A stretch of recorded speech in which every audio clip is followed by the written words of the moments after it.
Bienvenue sur Autoplus.fr, voici les titres. Nissan dévoile les tarifs de sa 370Z et de sa Radical GT-R Spec V. Jouez avec la Volvo C30 sur Facebook et enfin John Surtees sous la Manche.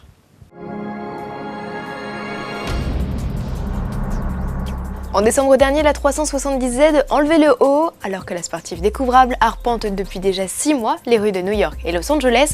En France, on s'impatiente, mais bonne nouvelle, il n'y a plus longtemps à attendre. En février prochain, le cabriolet au V6 de 331 chevaux sera en concession. Alors quel sera son prix? Réponse 43 800 €, soit 2 900 € de plus que le coupé. C'est certes pas donné, mais toujours moins cher que sa principale concurrente, l'Audi TT RS cabriolet, affiché à plus de 63 000 €. En voilà une qui n'a pas de complexe à avoir. Question tarif, c'est la Nissan GT-R.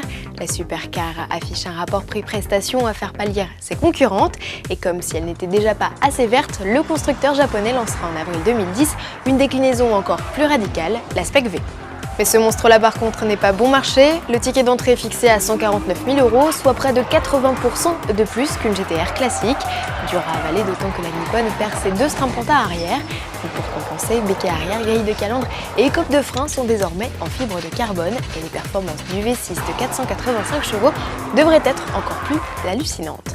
En attendant, profitez de notre essai vidéo Nissan GT-R à retrouver tout de suite dans notre chaîne dédiée.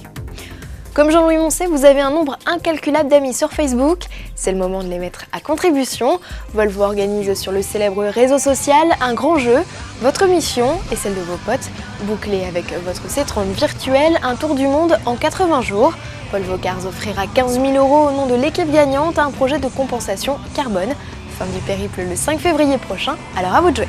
Le tunnel sous la Manche a soufflé ses 15 bougies, un anniversaire fêté cette année de manière peu conventionnelle avec une supercar électrique et un champion du monde de Formule 1.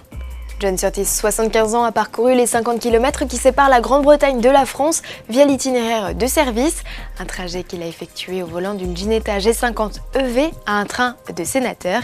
Il n'a en effet pas dépassé les 50 km/h. La vitesse était la dernière de mes préoccupations, a commenté le pilote qui en a d'ailleurs profité pour faire plusieurs haltes et inscrire son nom sur une paroi. Sacré John! Merci de nous avoir suivis et à demain.